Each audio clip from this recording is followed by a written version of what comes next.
in our lifetime have had 3 great runs. None winning a championship, but the Reggie Miller teams, the Paul George teams, and now these teams have all gotten to multiple conference finals. Joel Embiid has never played in a conference final.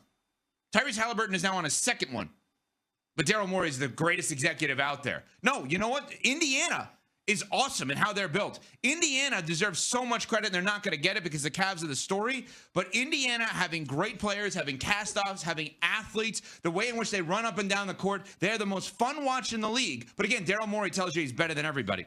Anyway, how you guys doing? I don't know how we got the Sixers in there. Was that your I'm over it early? Right? I don't even think Pat disagrees, and he's a Sixers fan. You'd much rather the people running the Pacers than the people running the Sixers right now. It's Pat? not close.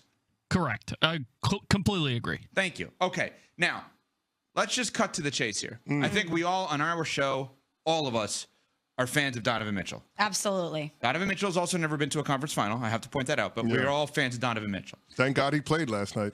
Donovan Mitchell is awesome on the court. Donovan Mitchell is awesome off the court. Donovan Mitchell is the kind of guy you want as a face of your franchise. I don't think anyone would debate that. I think it's an insult to Donovan Mitchell if the question that I am going to ask you guys is anything but yes. Has the Cavs season been a failure? And the reason I say it's an insult is because then you're telling me you don't believe he's that good.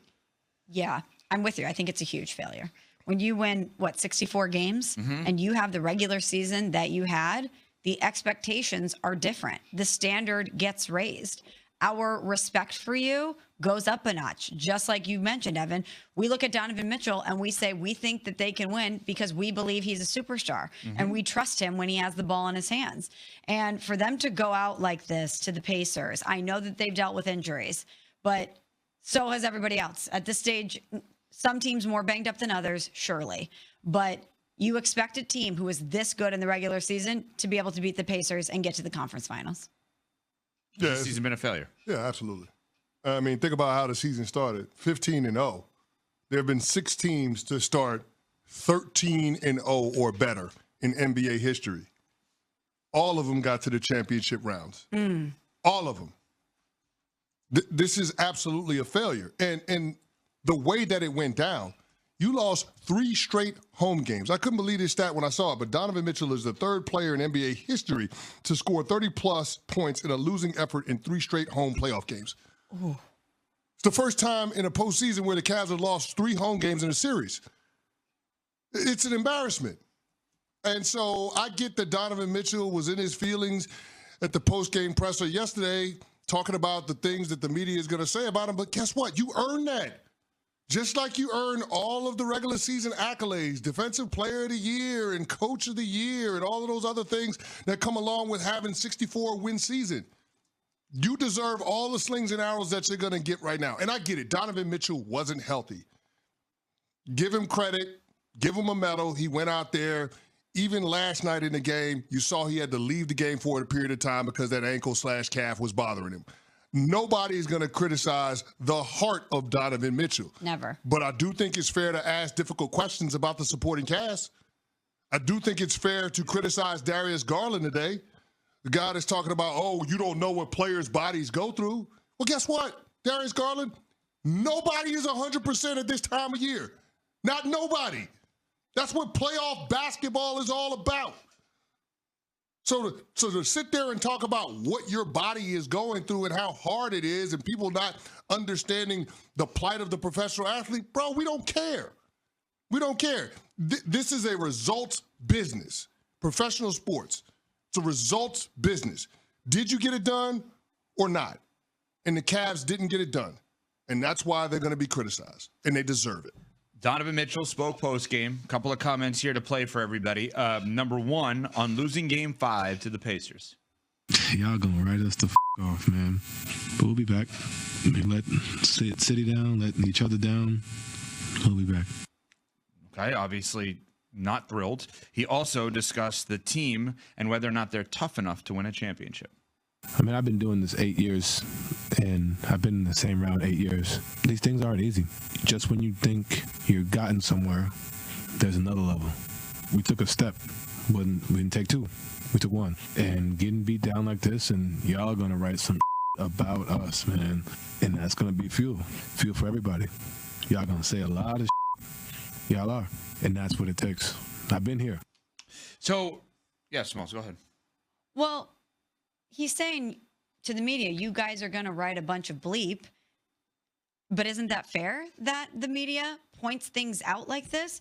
Points out, as Rick Carlisle did, that the Pacers weren't favored in any of these games. The lowest point spread was 5.5. The expectations were for you to win. So I don't think it's writing bleep or talking about bleep. I think it's pointing out the facts. I think it's emphasizing that because you were so good, the expectations were that you would be able to handle the Pacers. I don't think that's disrespectful. As you said, Evan, I think it's quite the opposite. I think it's the ultimate sign of respect that we watched your team and your game specifically this season and thought that you could make it to the finals, and you didn't execute and get it done. So if they want to somehow manipulate what the postmortem is going to be on this team and use it as fuel for next season, good. I hope it gets you further in the playoffs. But I don't think the criticism is unwarranted today. Yeah, I think they're missing one thing, and it's not a great basketball X's and O's take. I think they're missing dogs, like DAWGS, like how a lot of the players. I mean, Udonis Haslem hopefully is going to join us later in the show. ESPN NBA analyst and member of the Miami Heat for 20 years. Like he said that they have a kennel, and they just have a bunch of dogs in that organization, right? And now when your dogs like that play like dogs, and Donovan does, like Wade or Shaq or whoever or Zoe, like that's when you're at your best.